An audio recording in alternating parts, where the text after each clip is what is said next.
Hi guys, how are you? Hello. Well, Hi. thank you.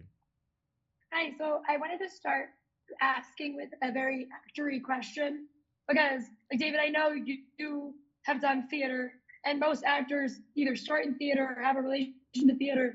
So when you are in something like a surrealist comedy, how does your theatrical roots for going back to theater help you guys in crafting characters to make them as both grounded and in the genre as possible?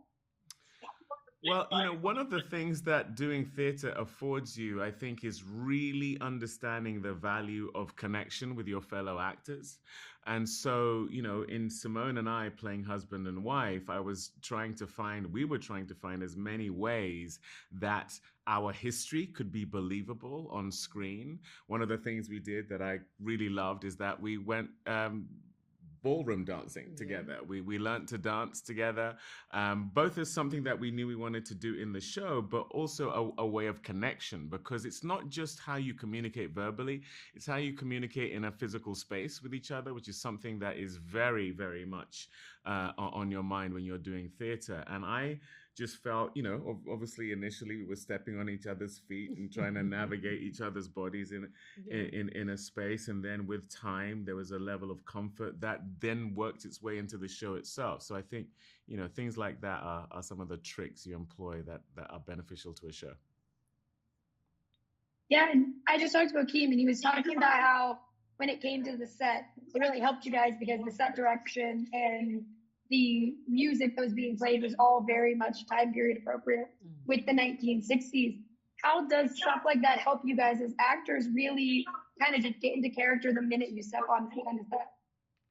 I think that we are so currently inundated with the world, with life, with Mm. technology, with traffic, with however we show up to set. And so Paul and the rest of our directors knew that we needed to set the stage. Mm. We needed to have the music. We had incredible production design and costumes and hair and makeup that made sure that we felt like these people, but it's so easy to get distracted. And so it was lovely to feel like we were in the San Fernando Valley in 1969 when we showed up to set. And I think that the music was always like the centering point of that. I don't know how David works, but a lot of times I'll create a playlist for a character.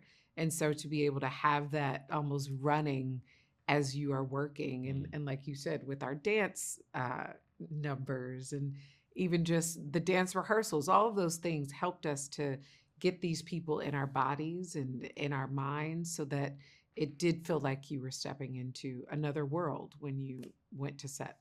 Mm.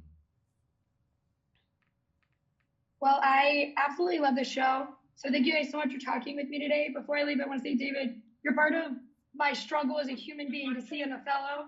Because every time I've tried to get to an Othello, it has failed miserably, and it is failing again. And I was like, timely that I'm talking to David Oh, Oyelowo. I'm I was like, sorry. I'm sorry. Let me see what I can do. I'm gonna make some calls. thank, thank you. Make some calls for me to see an Othello production as an adult.